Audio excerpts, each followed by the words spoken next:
Hola, soy Marcel Barascut y esto es MB Podcast. Espero que les sirva.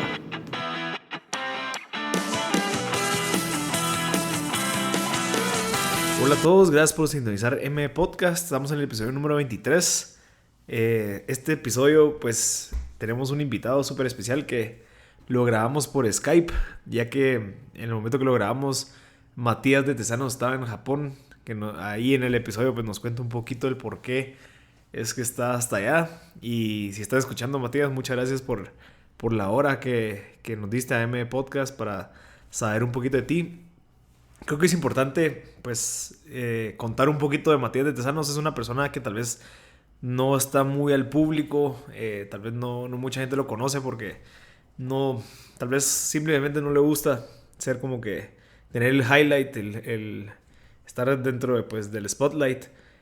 Pero créanme que es una persona que está cambiando el mundo de muchas maneras. Él pues es un inversionista de creo que más de 50 empresas, más que todo enfocadas en la parte de la tecnología. Casi todas están basadas en Estados Unidos. Hay unas en América Latina, unas en Europa y otras en Asia. Tal vez para encontrar algunas empresas que la gente conozca, que está escuchando, pues él es el fundador de People's Fund, que pues busca y ayuda a crecer empresas pequeñas que tienen algún buen modelo de negocio y que pueda impactar al mundo. Digamos, de Guatemala podemos hablar de Kingo, guatemala.com, Blue Kite, que fue comprada por Zoom y que después fue comprada por PayPal. Él en su historia de emprendimientos, pues él fue el fundador y creador de hoteles.com, que se lo vendió a Expedia. Y así tiene bastantes historias de compras de empresas. Entonces es increíble cuando hablamos con una persona como Matías, porque en M Podcast tal vez no nos enfocamos mucho en la historia de los éxitos, en todo lo que ha logrado, sino que se van a dar cuenta que en la conversación casi no tocamos los logros, sino que tocamos mucho quién es esa persona detrás de todos esos logros. O sea, al final creo que los logros los podemos encontrar en todos los lugares que uno busca. Se mete uno en Google y pone Matías de Tesanos y encuentra todo lo que ha logrado, todo lo que ha hecho.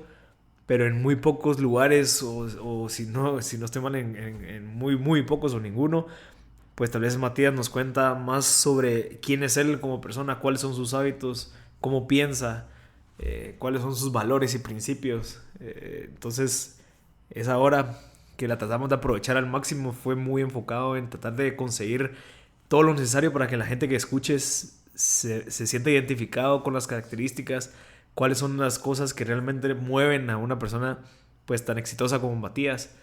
Entonces, Matías, si estás escuchando, muchas gracias por tu tiempo.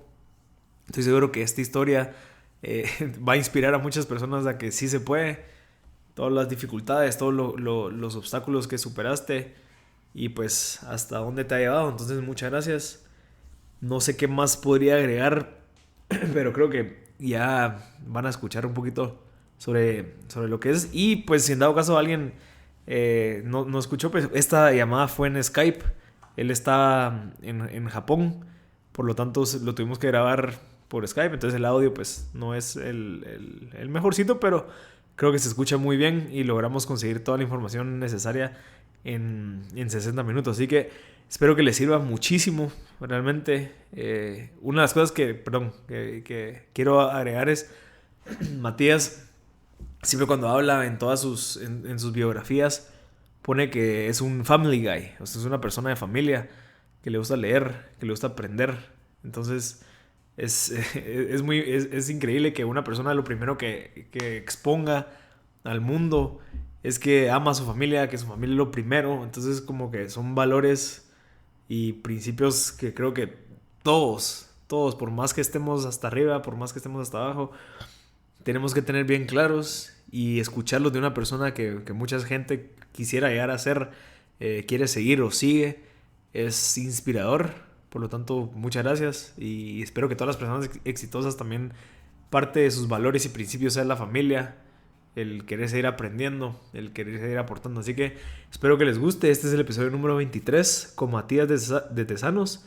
Y disfrútenlo. Si saben de alguien que les pueda, que le pueda servir, gustar, por favor compartirlo. Y muchas gracias por sintonizar M Podcast.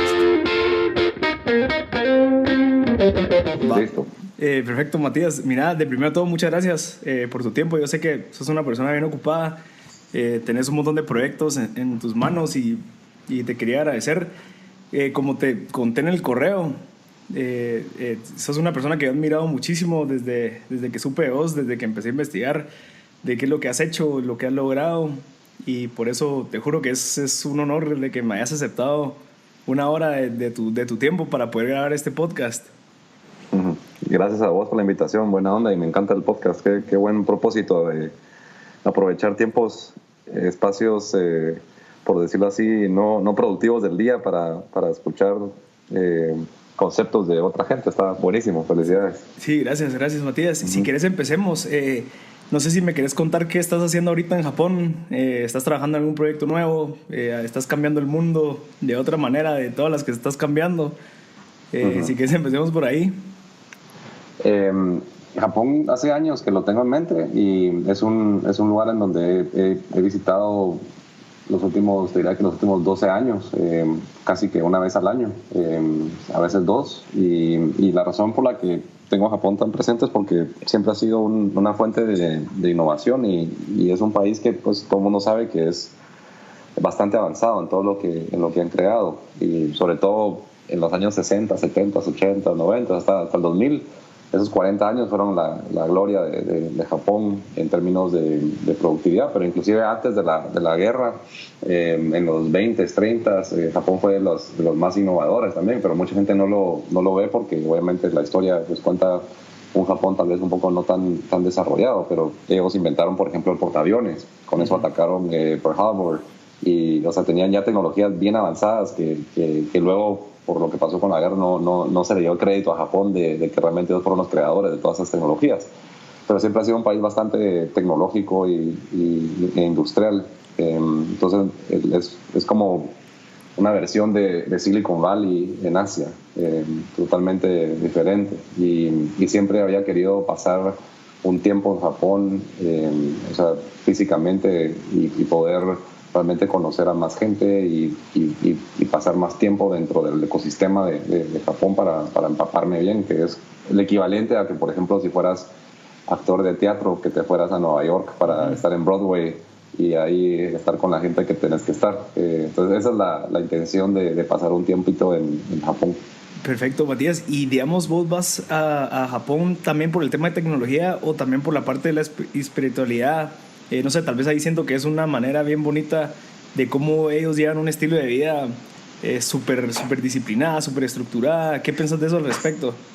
Sí, totalmente. Hay mucho en la parte de la cultura, y como toda cultura tiene sus cosas interesantes, ¿verdad? O sea, diferentes, porque no existe ni lo bueno ni lo malo, o sea, es diferente.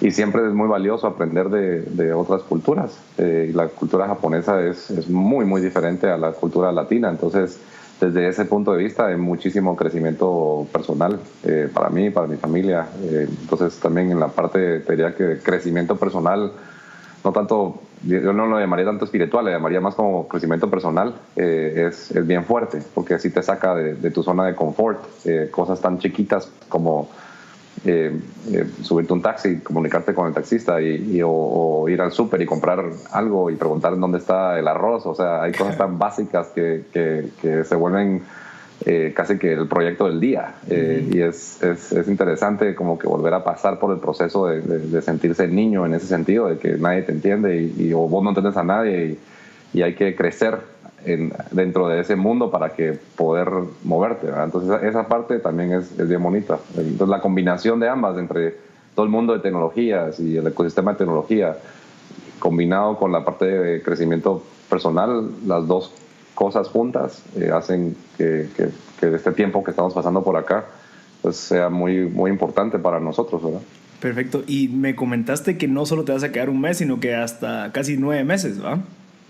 Vamos a ver. Sí. Fíjate que nunca he sido de de contar los días ni contar los meses. Realmente siempre he sido de la idea de hacer lo que hay que hacer y la vida el universo te va sorprendiendo con qué es lo que tiene que pasar, ¿verdad? Yo, por ejemplo, me fui a Estados Unidos un par de meses y paré ahí como 10 años. Y igual me pasó en México, igual me pasó en Argentina, igual me pasó en otros lugares que al final del día pues se han vuelto nuestra casa, por decirlo así. Y han sido todo una combinación de situaciones que se van dando, y hay lugares, por otro lado, que estuve evaluando, e inclusive pasé un tiempo con el plan de vivir mucho tiempo, pero al final del día no se dio por diferentes razones. Entonces, como que yo creo que al final del día la vida te va llevando por donde te tiene que llevar, ¿verdad? Fíjate que no, yo también, no te sabría decir. Cuando yo estuve en Japón casi 2 semanas, creo que ahí fue donde aprendí que realmente lo mejor, o sea, de mi punto de vista, es quedarte en un lugar sin esa necesidad de estar corriendo y que sepas de que tienes que viajar a otro lugar después, porque al final cuando te quedas es cuando conoces realmente las culturas de los países, y es cuando haces amigos, conoces gente, como que empiezas a entender cómo es que es el estilo de vida del lugar que estás conociendo. Totalmente, sí. Entonces, sí, y aunque estés, ese es como un tema psicológico que hay que aprender a hacerlo. Es como engañar a tu mente en buen plan, ¿verdad? De hacerle pensar a tu mente de que te vas a quedar en ese lugar para siempre. Entonces te comportas de una forma muy distinta a que si solo pensás de que vas a estar en un lugar 3 días. Y se puede. Lo que pasa es que es un hábito que hay que crear. Que si viajas mucho, la gente que viaja mucho, pues de alguna manera va entendiendo ese concepto. Es interesante. Qué interesante. Y mira cómo podemos, o sea, casi toda la gente que quisiera también como poder irse a vivir a un lugar cierto tiempo, ¿qué consejo les das como para poder hacer eso? O sea, eso de que, bueno, me voy a ir a este lugar. Yo sé que conlleva mucho, pues, que es mucho sacrificio, todo el esfuerzo que has hecho, pero asumo que es emprendiendo tal vez algún tipo de modelo de negocio que te permita dar estos viajes, pues, que puedas saber de que tenés el tiempo disponible y que puedes manejar todo en una computadora. Sí, mira, hay de todo, ¿verdad? Porque por otro lado también puedes mudarte a algún lugar y conseguir un trabajo en ese lugar. El ejemplo más básico es la gente que viaja y se consigue trabajo como que de mesero o de bartender. O sea, por darte un ejemplo muy, muy básico. Que se puede de cualquier forma. O sea, yo no estoy tan limitado a que tenés que tener un trabajo, una empresa propia o algo que puedas operar remotamente. Yo soy más de la idea de como que escoger en dónde quieres estar, y ahí vas a ir encontrando realmente cómo te vas a sostener. Este plan de Japón, por ejemplo, yo no es que lo pude hacer así de la noche a la mañana. Llevo años pensando en esto y hasta ahora lo logramos concretar. Pero sí, o sea, creo que es más un tema atendiendo tu pregunta, es más un tema de si realmente querés hacerlo, porque si realmente querés hacerlo, tu intención está ahí, lo vas a hacer al final del día. Entonces, no importa qué estás haciendo hoy en día, es como que me quiero ir, me voy y ya está. Y si no funcionó, pues te regresas y no pasó nada, espero yo. Y qué bonito, porque estás viajando con tu familia, siempre. Sí. Siempre, todos lados. ¿Y cómo te ha funcionado eso? ¿Cómo lo lograste? Sí, bueno, es un proceso también.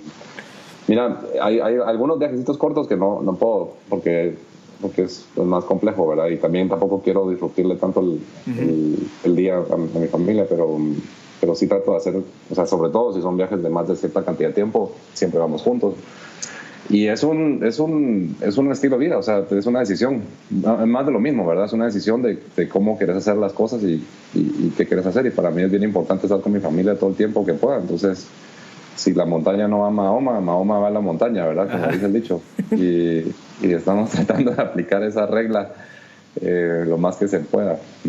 Mira, y cómo, bueno, yo conozco a tu esposa, Marisabel Ruiz. ¿Y cómo fue? O sea, qué increíble, porque ella se nota que es una gran parte de tu éxito.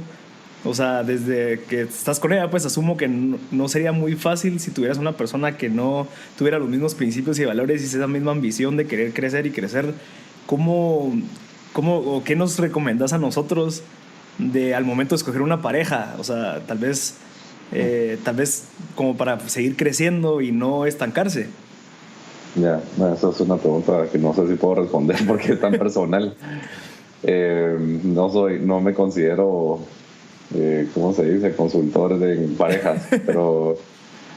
¿O algún tip? Sí, mira, o sea, lo que estás muy acertado es de que en mi caso, o sea, para mí mi esposa es lo mejor que me ha pasado en la vida y creo que los que tenemos la suerte de encontrar a alguien que te complementa, la creación de valor es muy grande, mutua, y lo hace hasta más divertido y de repente te preguntas cómo lo hacía yo antes, ¿verdad? Que no tenía esta dinámica, entonces es bien bonito. La verdad que cómo buscar una pareja no sé, pero te diría que lo que sí puedo dar fe es de que tener una pareja con la que uno se complementa es definitivamente mucho mejor a no tenerla, eso sí, sin duda, ¿verdad? Y creo que la mente de muchos empresarios o mucha gente que está en plan de que quiero cambiar el mundo y soy entrepreneur y todo ese rollo, mucha gente, hay de todo, ¿verdad? Pero yo he identificado que hay como dos tipos de personalidades, los que sienten que necesitan hacerlo todos solos y los que sienten que realmente es más holístico el tema y es más un proceso en equipo. Y entonces creo que es de entender bien en qué área, en cuál de los dos lados estás y pues hacer lo mejor que puedas en el lado que estés, ¿verdad? Buenísimo. Y ella también pues es una emprendedora, ¿verdad? Tiene sus proyectos, o sea, está metida con mucha gente emprendedora de Guate. O sea, qué increíble. Creo que fue un excelente match ahí, porque los dos se apoyan mutuamente. Mira, Matías, y ahorita, ¿cuál es tu visión? O sea, realmente ahorita, en 10 años, ¿qué es lo que estás tratando de cambiar? Porque quiero tocar el tema de los proyectos que has lanzado, pero quiero adelantarme a preguntarte como para entrar después en contexto, porque estás cambiando el mundo, literalmente. Con algunos proyectos que tenés, acciones que haces, o sea, invertís en proyectos. Entonces, si querés, adelantemos un poquito y contame tu visión de ahorita, cuál es tu lucha, qué es lo que estás logrando. Mira, creo que, o sea, todos estamos de alguna manera cambiando el mundo en buen plan, a diferentes niveles y con diferente intensidad.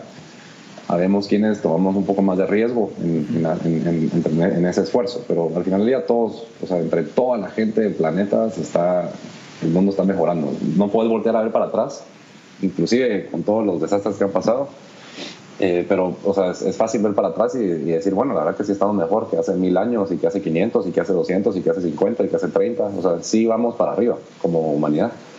Y yo me veo dentro de ese gran contexto como un agente acelerador, porque por alguna razón no tengo tanta, no sé por qué, siempre me pregunto eso, pero no tengo tanta fricción al concepto del riesgo. No existe en mi cabeza el concepto de riesgo siempre y cuando lo acompañe, o sea, lo que sea que estemos haciendo lo está haciendo gente que yo considero que tiene los skills y la gana de hacerlo. Entonces, obviamente no todos los proyectos funcionan y no todas las iniciativas que uno quiere funcionan, pero de alguna manera la mayoría sí funcionan si te rodeas de la gente que tiene las ideas correctas y las intenciones correctas. Entonces, en respuesta a tu pregunta, lo que hemos logrado hacer como grupo y lo que yo hago individualmente es buscar esa asociación con gente que están realmente liderando alguna iniciativa en la que creemos que tiene un propósito muy grande, en la que creemos que tiene la intención de impactar positivamente más rápido a más gente. Y a mí me encanta mi trabajo, o sea, no es mi trabajo, yo me divierto todos los días, es como un juego. Y realmente a lo que me dedico hoy en día es a trabajar de la mano de estas personas en las que hemos invertido, con las que trabajamos todos los días para apoyarlos en todo lo que podamos en que sean exitosos lo más rápido posible y que sus servicios y sus productos lleguen a la gente que tiene que llegar lo más rápido posible. Entonces te diría que lo que he hecho hasta el día de hoy probablemente es lo mismo que voy a seguir haciendo hasta el día que me muera, desde ese punto de vista, ¿verdad? Ahora, específicamente qué estamos haciendo cada año, en qué proyectos estamos involucrados, eso sí ha cambiado, como vos decís, y seguirá cambiando. Y en ese sentido nos gusta pensar de que yo siempre digo a mi esposa que lo que más me gusta de mi trabajo es de que me toca ver el futuro antes de que la demás gente lo vea. Y muchas veces hemos visto servicios o cosas que nadie los ha visto y de repente en 3 o 4 años aparecen y ya todo el mundo los usa y nosotros ahora, para entonces ya estamos viendo lo que viene después. Entonces siempre ese sentimiento de que todo el tiempo estamos viendo qué viene, a mí me encanta porque es como estar todo el tiempo en un juego, ¿verdad? Y la pregunta del millón es cómo hacer de que esa nueva tecnología o ese nuevo concepto lo adopte la mayor cantidad de gente y les creas valor. Mira, y un día normal tuyo, ¿cómo es? Digamos, haremos toda la semana y sacamos un denominador común de acciones diarias. ¿Cómo funciona tu día? Buena pregunta. Me levanto temprano, a las 4:50 de la mañana, 4:55, y de 6 de la mañana a mediodía hago llamadas, porque la mayoría de proyectos en los que estamos involucrados están alrededor del mundo. La mayoría están en Estados Unidos, un par en Asia y en Europa. Entonces me toca, básicamente la mayoría de mi trabajo es a distancia, por teléfono, compartiendo pantalla, y esa es la mayoría de mi día, te diría, la mitad del día. Luego hay un par de horas en el día que estoy con familia y hay un par de horas en el día que trato de dedicármelas a mí, a correr, a leer, a seguir viendo cómo mejoro en las diferentes áreas que tengo que mejorar. Y luego hay un par de reuniones. Cada vez tengo menos reuniones con como que de operativas de trabajo. Son más conversaciones específicamente en ciertas, ¿cómo te diría? Cada empresa en la que participamos ahí tiene como que sus desafíos y sus oportunidades. Y entonces trato de enfocarme en ayudar a los equipos en los proyectos específicos que creemos que podemos hacer mucho impacto dentro de esas empresas. Entonces ya no es tanto ver la operación de toda la compañía, sino que solo es ver la operación de ciertos temas específicos que creemos que son los que más impacto hacen o los que más impacto podemos hacer, mejor dicho. Entonces un día normal es mucho trabajo, un par de horas de personales, un par de horas de la familia, y eso es lo que está creando, pues me crea un balance. Los fines de semana trato de dedicarlo la mayoría, el 80% a la familia, y eso crea un mal balance todavía. Entonces eso es, no sé, eso es más o menos el cero. Obviamente hay semanas que cambian, que implican viajes, y hay días que se volvieron más largos de lo que querías, y, o sea, totalmente desbalanceados, pero es muy normal, ¿verdad? O sea, pero la intención es tener ese balance todas las semanas. Mira, tengo 2 preguntas ahí con lo que me acabas de decir. Una, la parte de la introspección, o sea, la parte que te tomas para vos, ¿qué es lo que haces? ¿Cuáles son tus, no sé, tus herramientas? Porque yo estoy seguro que manejas tal vez una cierta cantidad de estrés, porque no solo es una empresa, sino que son X cantidad de empresas y cada uno tiene algún tipo de issue, de algún reto que están pasando. ¿Cómo haces para que puedas estar, o sea, sharp, listo, como para solucionar en las llamadas? Correr me ayuda mucho, me limpia la cabeza muchísimo. Hacer ejercicio es buenísimo. En eso he encontrado bastante como que creo que implica mucho también el cómo recibís cada conversación y cómo recibís cada problema que se tiene. Hay quienes agarran un problema muy chiquito y lo hacen muy grande, y hay quienes agarran un problema muy grande y hacen como que no existe. O sea, ninguno de los dos extremos está bien. Creo que todo problema necesita tener la debida atención, pero tampoco merecen como que el complicarme el día para desbalancearme. Entonces eso es algo que tal vez te vas dando cuenta conforme vas creciendo. Yo obviamente hace 10 años me hubieras hecho la misma pregunta y te respondería diferente. Y dentro de 10 años probablemente te voy a responder diferente, pero hoy en día pienso que parte de lo que me mantiene bastante en orden es que trato de no permitir que un problema, inclusive por muy grande que suene, tome control de mi día, ¿verdad? Y eso es algo que es más como una práctica que se va logrando conforme vas pasando por situaciones bien difíciles. O sea, nosotros, como te podrás imaginar, el nivel de éxito que se llega a lograr no es fácil. O sea, se logra a través de subidas y bajadas, y todas las bajadas se vuelven lecciones muy grandes, y de esas se van acumulando, y ya conforme vas avanzando pensás muy diferente. Y la conclusión es de que cada vez te das cuenta que los problemas realmente no no debería ni existir la palabra problema, ¿verdad? Es más situaciones que hay que atender y que no deberían de influir en tu cabeza para como que contaminarte tu día, sino que hay que tratar de mantenerlas en una cajita en donde se resuelven y ya. Porque es increíble que si, por ejemplo, un ejercicio que yo hago bastante, que me encanta hacer de vez en cuando para recordarme de que los problemas no son tan grandes como parecen. Si yo te pregunto ahora que pensés, hoy es junio 13, ¿verdad? Miércoles. Si yo te pregunto el junio 13 del 2017, ¿qué problema tenías? ¿Ni te recordás? No. Si te preguntas hace 3 años, ¿qué problema tenías? Ni te recordás.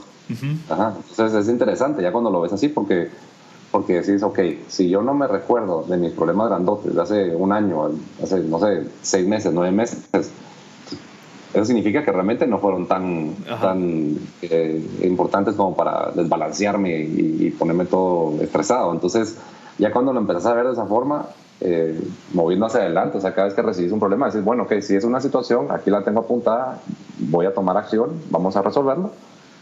Pero tampoco me voy a arruinar mi día porque ya sé que dentro de 6 meses me voy a preguntar a mí mismo por qué me compliqué mi día solito. O sea, es uno mismo el que se tropieza en ese sentido, ¿verdad? Y el que se enoja pierde. Esa es la regla de oro, ¿verdad? Mira, y yo creo que tal vez tener la práctica de ver las cosas bien objetivas. O sea, como que es una cosa, pues no es como que algo que pueda afectarme, o sea, de una manera subjetivamente, sino que es un problema que se soluciona, y si no se soluciona, vemos cómo hacemos, pero no te tiene que afectar, o sea, como para pasar un mal tiempo con tu familia, digamos, en tu caso. Exacto, y no es fácil, ¿verdad? O sea, hay días que sí, lastimosamente no te puedo decir que todos los días logro sacar la espada y defenderme de todas esas situaciones, pero porque sí es imposible, ¿verdad? Somos humanos al final del día y sí afecta. Pero la mayoría, o sea, yo creo mucho en pensar en que la mayoría de las cosas y la mayoría de las veces, o sea, siempre pensando en un poco más ambiguo, pero siempre usando el término de que la mayoría de las veces que se manejan de esa forma, es mejor pensar así, porque ya sí, efectivamente la mayoría de los días son mejores si pensas de esa forma, ¿verdad? Perfecto. Mira, la otra pregunta era, qué increíble, digamos, en las primeras 6 horas de tu día, que haces llamadas a no sé cuántas empresas tenés, pero yo estoy seguro que todas esas empresas son de diferentes industrias, con diferente gente. ¿Cómo haces para que las decisiones, o sea, cómo te puedes adaptar por cada 15, 20 minutos que te tomas para llamar? ¿O cómo ha sido esa experiencia para olvidarte todo, enfocarte 15 minutos en una empresa, colgar, olvidarte todo, concentrarte en otros 15 minutos en otra empresa que es de otra industria? ¿Cómo lo haces o cómo ha sido esa experiencia? Es un proceso, no es fácil, y no sucedió de la noche a la mañana.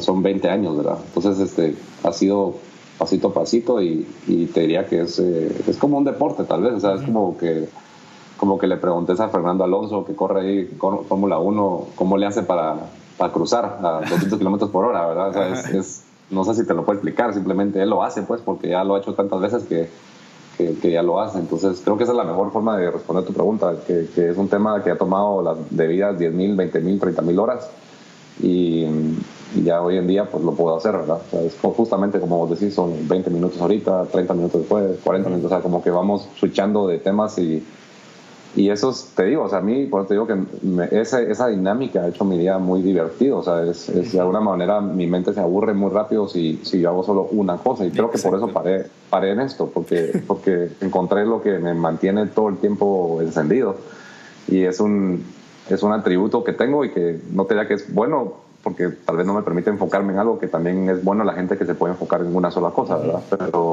Pero cada quien tenemos un rol que jugar y las empresas necesitan gente como nosotros y entonces ahí es donde tratamos de agregar valor. Mira, ¿y vos tenés alguna habilidad en específico que crees que sos el mejor?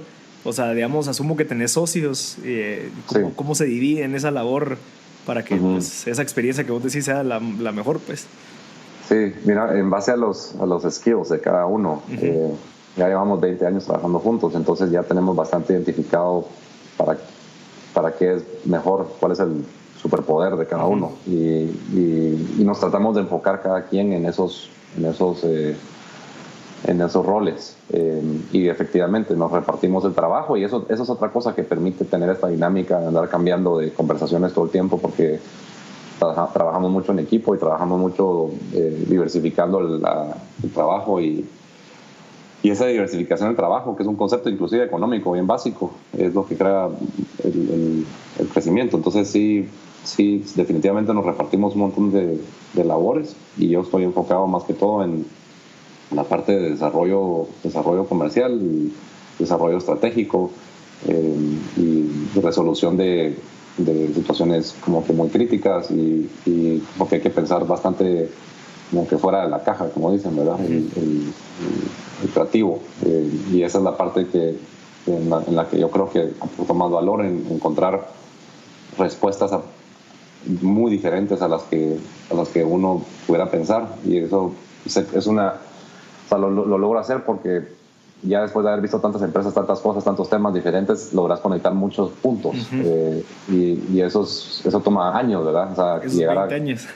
Exactamente, a conectar todos esos puntos. Entonces ya es bien interesante hacer esas jugadas de ajedrez que se hacen pensando bastante diferente. Y ahí es donde trato de agregar valor. No siempre funciona, obviamente, pero la mayoría de las veces, regresa lo de la mayoría de las veces sí agregamos mucho valor. Y por otro lado, mis otros socios, que son buenísimos, tienen más fuerte en la parte operativa, en la parte administrativa, en la parte legal. O sea, como que hay muchas áreas en donde hay que impactar en una empresa. Mira, y la parte de relaciones interpersonales, ¿cómo te ves? ¿Cómo la desarrollaste? Porque estar tratando con, no sé, 15 CEOs con diferentes personalidades, todos con ganas de comerse al mundo, ¿cómo logras manejar eso? Tampoco es fácil. Es psicología bastante. Y voy aprendiendo, ¿verdad? O sea, sí, yo estoy siempre en modo de aprender.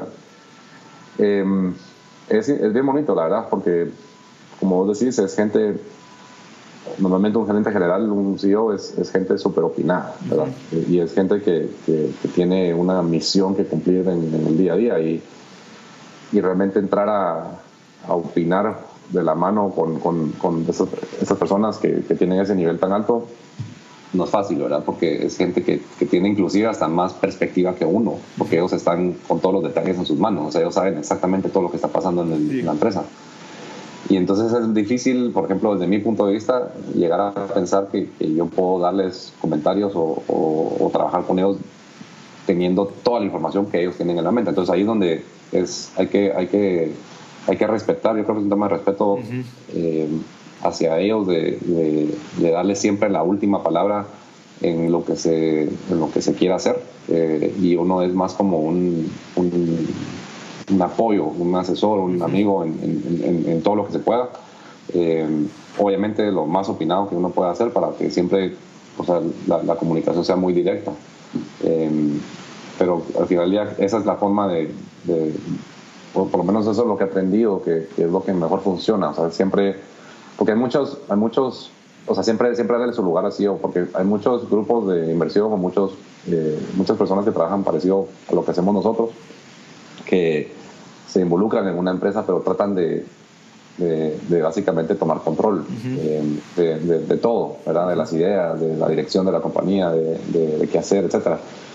Y esa es una dinámica un poco, o sea, es difícil lograr pensar de que vas a retener a la gente en el tiempo, ¿verdad? Y que la gente se quiera quedar. Entonces, para nosotros el tema gente es lo principal, y entonces, como es lo principal, tenemos que crear dinámicas que pues respetan eso, ¿verdad? Y en este caso, lo que te digo de siempre darle la última palabra a los equipos, a las empresas, es la clave, creo yo, de poder trabajar con tanta gente, con tantas personalidades diferentes. Al final todo se resuelve. Si me preguntas un común denominador, ese común denominador para poder lidiar con tanta gente tan diferente es siempre manejar ese posicionamiento de que la última palabra es de ellos. Entonces todo lo que digas pues va a ser recibido muy bien, porque son de alguna manera sugerencias que no los estás obligando ni pidiéndoles que efectivamente se hagan, ¿verdad? Entonces esa es la clave. No te digo que obviamente a veces se me sale un poquito de que sueno como que como que sí estoy diciendo qué es lo que hay que hacer, pero o sea, y por ahí también sí se crea un poco de fricción a veces, pero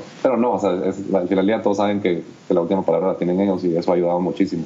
Y yo creo que también incluso es una manera para ustedes de ser escalables, porque imagínate si te metes en todas las decisiones finales de cada empresa, no Exacto. tendrías todo el impacto que estás teniendo ahorita. Exacto, sí, exactamente. No se puede. Es literalmente es una decisión de vida, ¿verdad? O sea, o sos vos el que lo haces o lo tiene que hacer alguien más y vos sos un compañero de viaje. Qué increíble. Mira, Matías, si quieres empecemos cómo eras de niño. Quiero saber mucho cómo era que pensabas, cómo te caracterizaban tus hermanos. Quiero que sepamos todas esas características de un niño que se convirtió pues en lo que sos ahorita. Entonces, si quieres contarnos un poquito. Como eso creo que es mejor pregunta para mis papás. ¿Cómo te aguantaban? Para mis hermanas, tal vez. Yo creo que, me considero alguien curioso desde muy niño. O sea, muy niño yo andaba ahí viendo cómo desarmaba todos los juguetes, cómo desarmaba todos los teléfonos de la casa, cómo desarmaba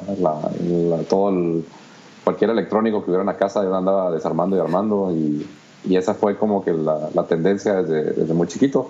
Mi padre es ingeniero y quería que científico, entonces siempre tuve esa influencia de que hay que entender cómo funcionan las cosas, porque él siempre, por su forma de ser y a lo que se dedica, él siempre te explica cómo funcionan las cosas. Entonces yo crecí en una casa en donde pues, mi padre siempre explicó cómo funcionaba un carro, cómo funcionaba un avión, cómo funcionaba, ya entrando a más detalle técnico, ¿verdad? Entonces eso creo que creó una gran influencia en mi forma de ser, de preguntarme cómo funciona cada cosa que se me pone enfrente.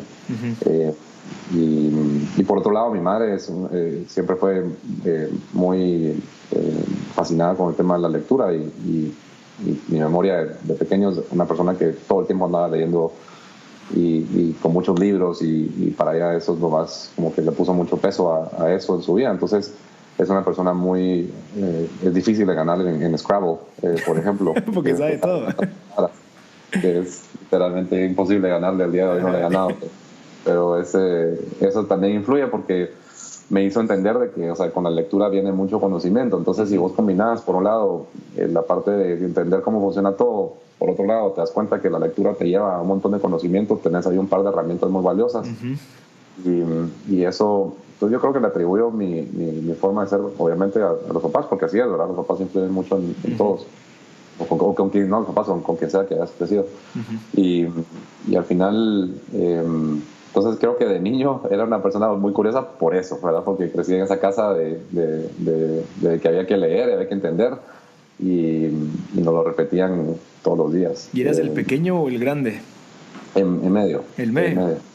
Entonces tenías influencias de los dos, o sea, del más grande y también del más chiquito. Sí, me imagino que sí. Qué interesante eso también. ¿Y en el colegio, cómo fue en la U? ¿Cómo fue ese desarrollo? Porque estoy seguro que no te podías quedar quieto. Si tenías esa curiosidad, no creo que te quedas como, mira, esto es y punto, ¿no? Sino que querías como así, explíqueme. Mira, en el colegio yo no me considero un buen estudiante para el colegio, ni para la U. De hecho, la U no la pude terminar. No es que no la quise terminar, no la pude terminar porque tuvimos ciertos eventos familiares que no me lo permitieron. Yo tuve que empezar a trabajar muy joven para poder ayudar a contribuir en mi familia. Entonces, eso me metió a trabajar y luego me encantó trabajar y me encantó el mundo de tecnología y no necesité, por decirlo así, regresar a terminar la universidad. No es de que sea bueno o malo, simplemente creo mucho en la universidad, creo mucho que se aprende muchísimo y estructura y hay mucho conocimiento ahí. Pero en mi caso en particular, pues aquí estoy y no la terminé. Como muchos otros en mi sector, ¿verdad? Hay mucha gente en el sector de tecnología que por lo nuevo, lo novedoso, lo diferente, de hecho las universidades no tienen el contenido que necesitan para poderte educar en esta área en la que me metí yo. Entonces también eso también influyó, ¿verdad? No es de que decidí ser, por ejemplo, otra cosa, pero en general entre el colegio y la U no me consideré un buen estudiante. De hecho, de adolescente fue como más, no me gustaba hacer deberes, no fui muy diligente, por decirlo así, y prefería estar en la compu. De hecho, yo aprendí a a programar muy joven, año 90, 92, 93, imagínate. Creo que, no sé, había gente que conoce eso. Estaban haciendo esos años. Y está, dice cabal, literal casi. Sí, y entonces muy chiquito aprendí a cobre, entonces como que para mí eso era más divertido. ¿Y por qué empezaste a estudiar o aprender eso? Porque lo aprendiste vos solo, asumo. Sí, no habían clases. ¿Y por qué? O sea, porque como mi padre es ingeniero, él necesitaba una compu en la casa y creía mucho en tener compu, entonces muy temprano tuvimos compu en la casa, por suerte. La verdad, esa fue una ayuda tremenda. Sí, claro. Y en el año 90, 91, ya teníamos internet en la casa y éramos el usuario número, 30, 40 en Guate. Entonces desde muy temprano tuve internet. Entonces hoy en día no es muy común para toda la gente tener internet desde el niño, ¿verdad? O sea, los niños de ahora hasta el iPhone y todos los teléfonos los manejan mejor que los adultos, pero en aquella época era totalmente raro. Entonces como teníamos compu por internet en la casa, me metía a leer, a jugar, y entre una cosa y otra pues aprendí a hacer páginas web. Y para el año 95, 96 yo ya hacía páginas web y las vendía. De hecho tenía un par de clientes. ¿Cuántos años tenías ahí? Como 14, 15 años. ¿Ya vendías páginas web a los 14, 15 años? Sí, wow. Así empecé. Sí. ¿Y cómo desarrollaste, o sea, cómo encontraste esos clientes? O sea, ¿cómo las vendiste al final de todo? Las páginas amarillas. Ah, ok. Agarraba páginas amarillas y llamaban a las empresas, les mandaba emails preguntando si querían, porque muchas empresas ya ponían su email en el año 95, 96. No tenían website, pero ponían su email como forma de contacto. O sea, en el mundo del internet, cuando empezó, tener un email era como tener un website o un fanpage en Facebook. O sea, era como que el método que usabas para que te contactaran. Nadie pensaba en que tenías que tener una página con tus productos y tu catálogo y todo ese rollo. Era más como que solo poder contactar. ¿Y cómo hiciste para venderles a ellos que sí necesitaban una página web y que no solo como estaban? Combinación, o sea, habían empresas que ya sabían que necesitaban porque ya lo habían visto, o habían visto a un competidor en otro país o algún proveedor que les mandaba a su website y decían, ala, qué buenísimo que esta empresa tiene website, yo también quisiera la mía. Entonces ya empezaba a aparecer esa necesidad. Y después te fuiste en la parte de dominios. O sea, he escuchado de que empezaste a comprar dominios y después los vendías. ¿Cómo funcionó eso? ¿Cómo supiste esa oportunidad? Sí, mira, no compré y vendí dominios. O sea, es más, compramos dominios y los empezamos a desarrollar. Ya. Y esos dominios, pues ya desarrollados, se vuelven portales de contenido, como revistas. Sí, como revistas y con tráfico y gente leyendo. Y, o sea, ya se vuelven operaciones bastante activas que necesitan gente detrás y es un trabajar. Y así es al final del día, para poder tener, o sea, hoy en día ya no, porque puedes hacer una app y no necesitas ni un website, pero en aquella época era todo puro website. Entonces los dominios empezaron a agarrar mucho valor, los genéricos, y compramos buenos dominios en aquella época como deportes.com, fútbol.com, salud.com, un montón de genéricos.com que los empezamos a desarrollar y creamos sitios bastante exitosos a nivel de audiencia en aquella época. O sea, teníamos muchísima gente entrando a las páginas, leyendo contenidos y así fue como empezamos a transicionar ya de solo hacer websites a clientes chiquitos a tener portales con tráfico y cambió el negocio, ¿verdad? Ya el negocio se volvió a vender publicidad en esos portales y así empezamos a crecer. Y cuando decís empezamos e hicimos, ¿estabas con un socio? ¿Era tu familia o quién? No, mi familia, es socios, sí. He tenido, o sea, sí, ya llevamos 20 años trabajando juntos con mis dos socios y sí. ¿Con ellos empezaste? Sí, prácticamente. ¿Y cómo hiciste? Bueno, asumo que en esa edad tal vez no sabían todo el potencial que iban a tener, pero ¿cómo fue que encontraste en ellos, o sea, no sé, el querer ser socio de algo tan grande? No sabes qué va a pasar. No, eso es como toda sociedad, o sea, empieza por algo y se va desarrollando. Sí, en aquella época queríamos hacer un par de sitios y era lo que queríamos hacer, y luego fue evolucionando tanto el negocio como la sociedad. Pero se ha mantenido, que es lo interesante. O sea, 20 años de haber empezado, Sí. no sé, a los 16, 17 años, ahorita. Sí. Sí. No, hemos pasado por todo. Por lo bueno, por lo malo, por lo más o menos.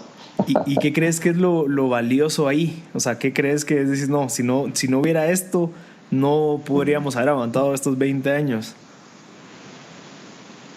Buena pregunta. Yo creo que lo que hace una sociedad buena es la diferencia en personalidades. Hay sociedades que son personalidades muy parecidas y esas no siempre funcionan porque tenés a dos personas queriendo hacer lo mismo y eso es difícil, ¿verdad? No se puede tener esa dinámica. Entonces, en nuestro caso, tuvimos la suerte de irnos conociendo y dándonos cuenta que cada quien era bueno para algo diferente y así se creó la sociedad. Wow, qué increíble. Sí, la verdad que sí. Que se haya trascendido tanto. Mira, y si querés regresamos a los dominios. De los dominios, el más famoso fue hoteles.com. En esa época tal vez... Sí, hoy en día, ¿verdad? En aquella época esa categoría no era tan popular, era más popular, por ejemplo, un deportes.com que un hoteles.com, porque el internet, cuando empieza el internet, en los 90s, era más un internet de contenidos. La gente estaba limitada básicamente a leer. Entonces, todo lo que era contenidos tenía mucho tráfico y todo lo que era transaccional tenía poco tráfico.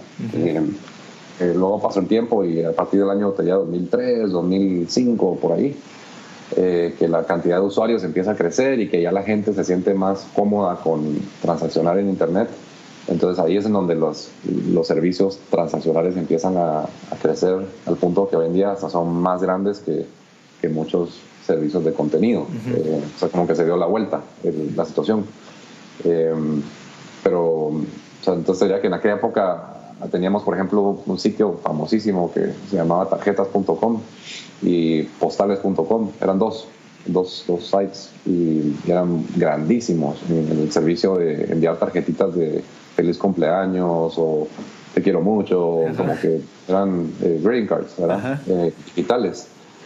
Y esos sitios, te digo que movían un volumen de tráfico muy grande, o sea, hablábamos de 200,000, 300,000 tarjetitas enviadas por día. Wow. Era muy, muy a escala grande y eran de los sitios más visitados en toda América Latina. Entonces, en aquella época era más popular esos que un hoteles.com, por ejemplo. Hoy en día es al revés, ¿verdad? Mira, ¿y cómo hacían ustedes como para poder, darle contenido a tarjetas.com, portal, no sé, deportes.com, salud.com? Sí. ¿Cómo hacías para lograr 300,000 visitores en no sé, 100,000 en ese contenido? O sea, esas ideas de sacarle el jugo a esos dominios, ¿cómo surgían? Entre nosotros. Armamos equipos, o sea, estos fueron equipos fueron cambiando, pero eventualmente terminamos como con 100 personas, por decirlo así. Entonces se empezó con una, luego con dos, luego con tres. Ahí tenemos historias bien bonitas de cuando empezábamos, ¿verdad? De cuando éramos 2 personas, 3 personas y de repente entraban 1,000 personas al site y era así como, wow, entraron 1,000 personas y luego eran 1,000 personas por hora y luego eran 1,000 personas por minuto y luego eran 1,000 personas por segundo. O sea, era como que bien increíble, pero se logró con buenos equipos. O sea, al final del día, te repito, es la gente lo que hace todo. Entonces, creo que hicimos un buen trabajo en armar un buen equipo y el equipo hizo un buen trabajo en ejecutar todas las ideas e iniciativas que se tenían en aquella época, inclusive hoy en día, ¿verdad? Mira, y esa ventana de tiempo de ese tipo de contenidos, ¿cuánto tiempo fue? O sea, de darle contenido a tarjetas.com, a salud.com, deportes.com. Sí, ¿Cuánto tiempo fue eso? Mira, eso como fue progresivo, o sea, como llegar al número que te acabo de decir, llevó tal vez unos 2 años, 3 años llegar a esos números. En los primeros 6 meses fue como bien lento, pero luego empezó a crecer y el interés compuesto funciona. Y entonces el crecimiento más grande lo ves hasta el final. Entonces los primeros 6 meses, 1 año es como que bien poquito, pero la cosa va creciendo, entonces hay que seguir empujando, hay que seguir produciendo contenido. Y al final en esos sitios teníamos equipos como de 5 a 10 personas y nos habíamos puesto una meta de contenido diario. Entonces, cuando empieza, el contenido es poco, pero luego con el tiempo se va volviendo más y más y más y más y más. Y cuando volvés a ver para atrás, pasaron 2 años y se creó muchísimo contenido y ya el sitio está a escala. Entonces, es un tema de ser constante. Ya. Y como, digamos, obvio que estaban ganando dinero ya durante los inicios, pues, o sea, no es como que hasta que ya tenían esa cantidad empezaron a ganar dinero. Sí. Sí. Sí, poco, ¿verdad? Pero sí, o sea, cuando empezamos los primeros par de meses ya ganábamos un poquito. Yeah. Okay. Suficiente como para poder cubrir los equipos. Sí, por lo menos gran parte del costo. Y conforme íbamos creciendo, casi que todo se iba reinvirtiendo. O sea, nunca abrimos espacio a que la ganancia se volviera ganancia, sino que casi todo fue reinvertir. Entonces, mientras más ganábamos, pues teníamos más gente para poder crecer más, ¿verdad? Esa es otra mentalidad también bien importante, que el mindset de crecimiento versus el mindset de ya estoy bien con lo que tengo y me quiero quedar con esto, que está bien, o sea, no digo que sea una mejor que la otra, simplemente hay que tomar una decisión en cuál te quieres meter. Si ya llegaste a un punto donde estás tranquilo, tenés un estilo de vida que querés y cumpliste con tu meta económica, y por otro lado está la decisión de vida de si querés, si ya no es un tema ya ni siquiera económico, es un tema de que querés impactarle a mucha gente. Entonces la forma de pensar es de que toda ganancia se tiene que volver a reinvertir para poder seguir ofreciendo el servicio a más gente, ¿verdad? Definitivamente. Mira, y entonces terminaron de hacer esto o lo continuaron, pero se empezaron a meter ya en otro tipo de negocios, o ¿cómo fue que sucedió esa transición de, bueno, ya dejemos esto a un lado y empecemos no sé, tenemos suficiente capital como para invertir en otro proyecto, para desarrollar, o empezaron a invertir ya en ideas de otras personas? Fue todo muy orgánico. Sí. Sí, inicialmente obviamente nosotros operábamos nuestras empresas y esas empresas empezaron a generar ganancias y esas ganancias se empezaron a reinvertir primero dentro de las mismas empresas y luego las empresas, por decirlo así, producían más ganancias de lo que podían realmente reinvertirse. Entonces esas ganancias extras ya empezamos a meterlas en otros nuevos proyectos y así es como se va construyendo el grupo, ¿verdad? ¿Y esos proyectos inicialmente fueron de ustedes, de ideas suyas, o fueron, mira, ese cuate está haciendo esto, me gustaría escucharlo para ver si lo apoyamos, o cómo fue? Ambas. Sí. Un poco de ambas. ¿Y cómo escogían los proyectos? Mira, eso ha cambiado bastante, pero cuando empezamos era más por casualidad, digamos, es como que porque conocíamos a alguien que conocía a alguien y que estaba haciendo algo que consideramos que era divertido o que podía tener impacto y así es como empezamos a diversificar a más tipos de empresas. Pero hoy en día estamos más, o sea, es diferente. Hoy en día tenemos una estrategia de preguntarnos en qué industrias no hemos entrado y que consideramos que son industrias en las que quisiéramos estar. Ya hoy en día es más como por un tema interno de estrategia, de qué nos gusta, qué quisiéramos entrar, qué creemos que es la siguiente ola de innovación. Y más, o sea, la decisión hoy en día es más por ese lado, pero es diferente a cómo empezamos. Mira, ¿y qué obstáculos crees que son los más difíciles para ser un emprendedor como vos? O sea, que ya realmente ya estás metido en la industria de la inversión y estar tratando con muchas empresas. ¿Qué crees que es el obstáculo que es el más difícil? Decir que no. Decir que no. Sí, porque empezás a ver cosas tan increíbles que te querés meter a todo y es imposible.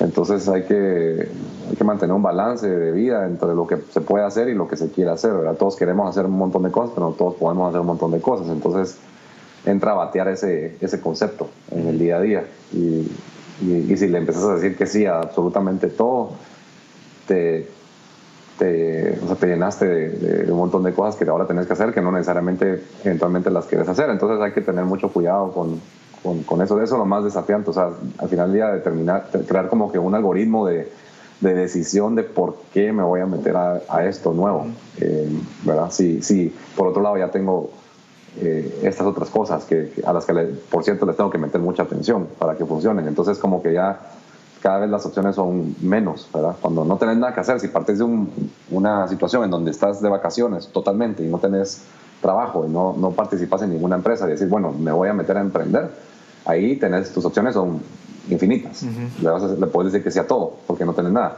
Pero en un lugar en el que estamos, por ejemplo, nosotros ahora, que ya, o sea, estamos súper ocupados y hay bastantes empresas que tenemos que apoyar, es más difícil decirle que sí a algo nuevo, porque tenemos que justificar muchísimo por qué hacer algo nuevo y no seguir enfocados en lo que ya estamos, ¿verdad? Entonces, eso es lo más difícil. Qué interesante. Mira, Sí. hace 20 años, ¿vos te imaginabas o tenías en tu visión que ibas a estar haciendo lo que estás haciendo ahorita 20 años después? Buena pregunta. De alguna manera, sí.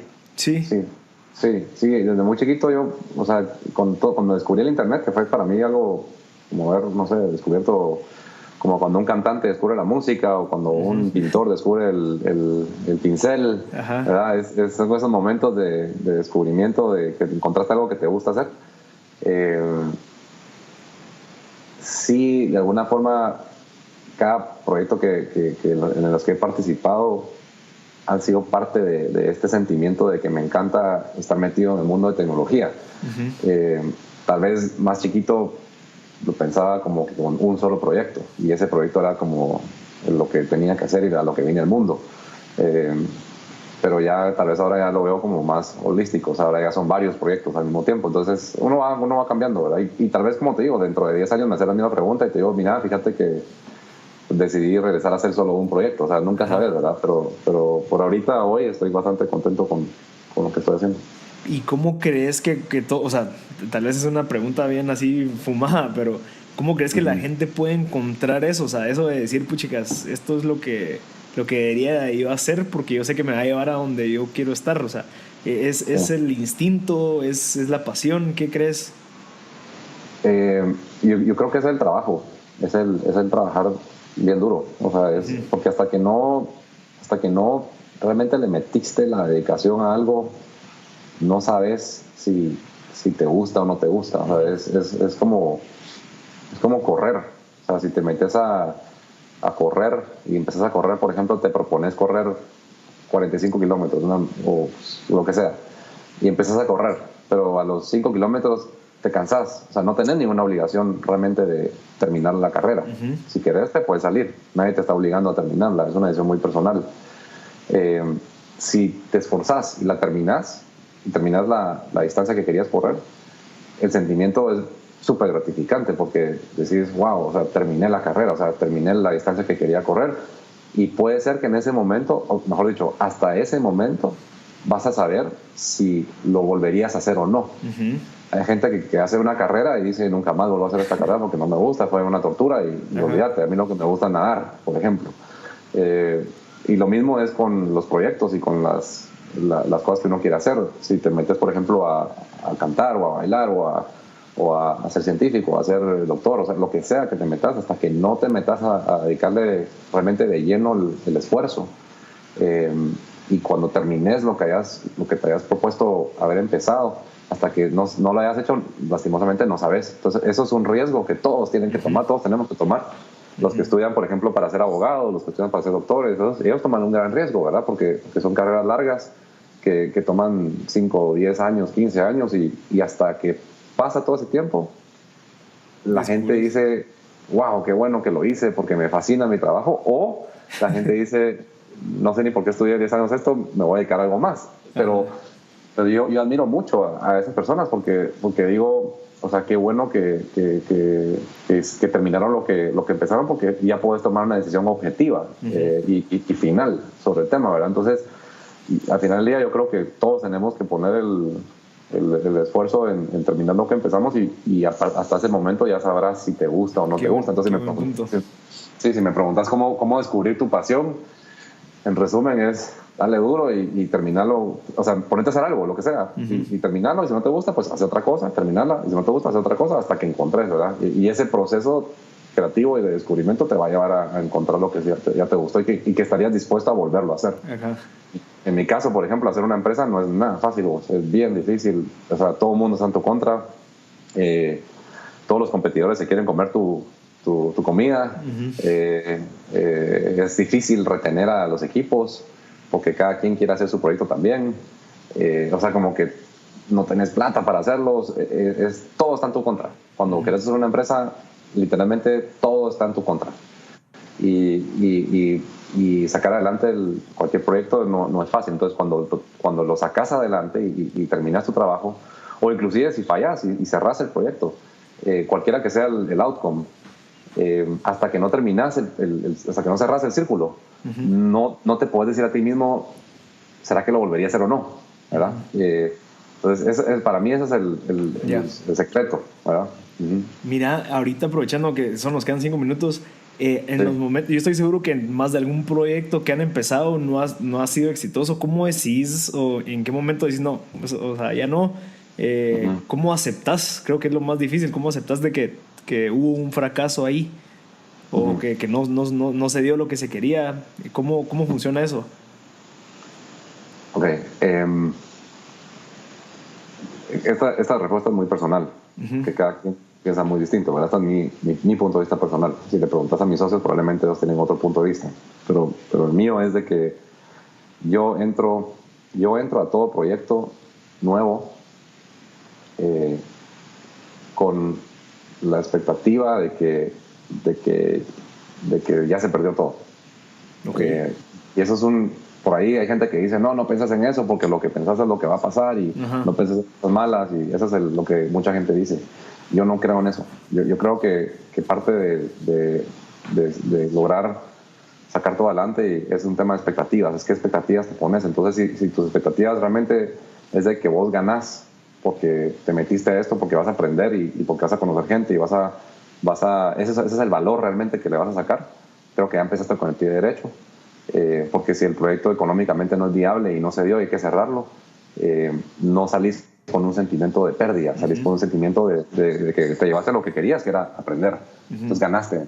Entonces como te digo, es un sentimiento muy personal, un punto de vista muy personal, atendiendo a tu pregunta de cómo le hago, ¿verdad? Ese es el cómo lo hago yo.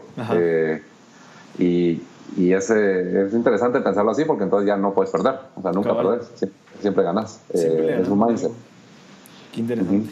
Mira, nos quedan 3 minutos. Matt, si querés solo contame qué libros o qué libro fue el que te cambió la vida, qué libro le recomendás a la gente que lo lea para que, pues, no sé, sea exitoso. Mira, hay varios, pero creo que si estás en el mundo de crear valor, ya sea que estás haciéndolo con una empresa o si estás haciéndolo con un puesto de trabajo que te gusta estar,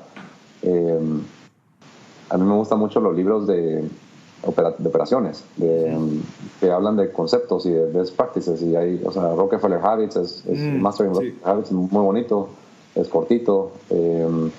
Y luego Good to Great, o sea, los básicos que son como que para el tema de crear valor. Y del tema personal, de personal growth, a mí me ha gustado mucho el tema de Stoicism. De Marcus Aurelius, de Séneca. Sí. Ese tema me encanta y más que libros, me gusta leer mucho. Estoy suscrito a un par de newsletters y de servicios de información de ese tema. Entonces, más que leer libros, leo muchos correos diarios que me refrescan la cabeza y me hacen recordarme de conceptos que son muy alineados a esos pensamientos, ¿verdad? Que todo lo que te pasa es por algo, o sea, todo es crecimiento personal, bien bonito, o sea, es bien valioso. Increíble. Gracias, Matt. Y mira, algún recurso, un video, algo que creas que le pueda servir a la gente para ir terminando. TED Talks. Sí, TED Talks. Sí. Es que son buenos. Bueno, vos tenés un TED Talk, ¿verdad? Sí, hace años. Sí, pero TED Talks hay buenísimos. La verdad que son bien inspiracionales. Hay conceptos lindísimos. O sea, mira, hoy en día creo que no hay excusa para ser una mejor persona. No existe excusa. La información está tan fácil de accesar, tan fácil como meterte a YouTube o a TED Talks y empezar a crecer muy rápido. O sea, la persona que sos hoy puede ser una persona 100 veces mejor en record time. Antes te tenías que meter a la universidad, eran 5 años, tenías que necesitar profesores, o sea, era un gran proceso largo y tedioso volverte mejor. hoy en día hay tanta información, está tan enfrente tuyo, tan fácil y gratis de accesar que no hay excusa, la verdad, para volverte mejor en lo que sea que querrás hacer. Perfecto, te lo agradezco, en serio. Gracias por tu hora perfecta, o sea, mucho contenido valioso. Espero, no sé, que en un año te vuelva a entrevistar para que nos sigas contando. Va, súper, buenísimo. Gracias, Marcel. Gracias, felicidades a todos. Muchas gracias a todos por haber sintonizado M Podcast. Este fue el episodio número 23 con Matías de Tesanos. Espero que les haya servido. Investíguenlo. Creo que de la hora que logramos pues tener, creo que hay muchas cosas que todavía tal vez no logramos obtener, pero al final toda esa información se puede conseguir. Muchas gracias de nuevo, Matías, por el tiempo. Espero que les haya servido. Es un ejemplo a seguir, mucha gente, ejemplo para no darse por vencidos nunca, echar punta. Se puede. Solamente es una buena visión, es buen esfuerzo, trabajo en equipo y lograr lo que él ha logrado, pues, y saber que es guatemalteco, creo que nos inspira a toda la gente chapina que sí se puede y que se puede lograr ser de nivel de Silicon Valley, ser de nivel de inversionistas de Estados Unidos. Entonces, muchas gracias. Espero que les haya servido bastante. Creo que las historias, como hemos venido escuchando, creo que impactan más que cualquier teoría. Y historias de gente que es de nuestro país, que sobresalió dentro de nuestros mismos obstáculos que todos tenemos. Entonces creo que eso nos motiva a que sí se puede. Entonces, muchas gracias a todos por haber sintonizado mi podcast. Si en dado caso saben de alguien o que les pueda servir o que le pueda gustar, por favor compartirlo.